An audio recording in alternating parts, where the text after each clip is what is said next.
All right, well, earlier today, I spoke via Skype with Audley Shaw. He is Jamaica's Minister of Finance. I asked him how the arraignment of the alleged drug lord kingpin Christopher Coke would affect the tourism industry. I think that the arrest of Mr. Coke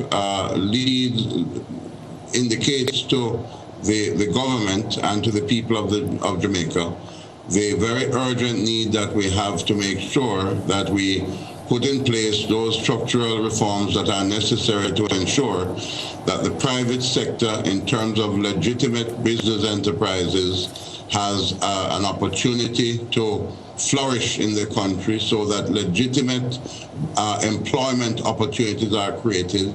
And to that extent, we'll be able to see a receding crime rate and to see the economy really begin to grow and to flourish. The incidents of the past few weeks have certainly had a negative impact on the tourism sector, but we believe that is a temporary phenomenon because, as you know, the incidents were primarily concentrated on the capital city, the corporate area, and not the tourism capitals of Montego Bay, Ocho Rios, and Negril. Give us an update on where the sovereign debt issues of Jamaica are right now. Well, as you might be aware, we have entered into a standby agreement with the IMF in February for some 1.3 billion US dollars to be disbursed over 27 months.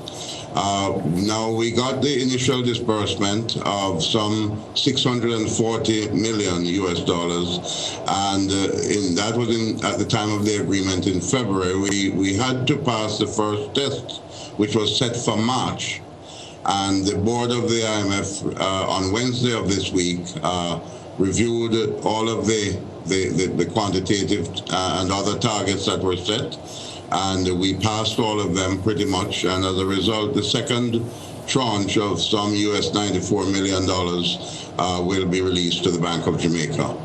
Now, you've exchanged some local bonds for debt that matures at a later date. Is it likely that you are going to have to do more debt restructuring?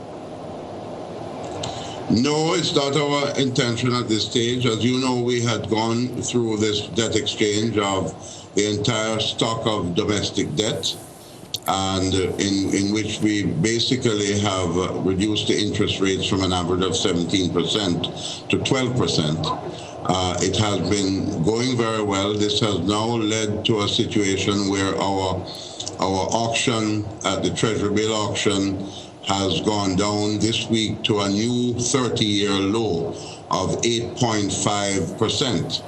And the Bank of Jamaica open market operations now are down to 9% on their instruments. So that for the first time in a long time, both government Treasury bill and Bank of Jamaica instruments are in single digits. That was Jamaica Finance Minister Audley Shaw speaking to me earlier today.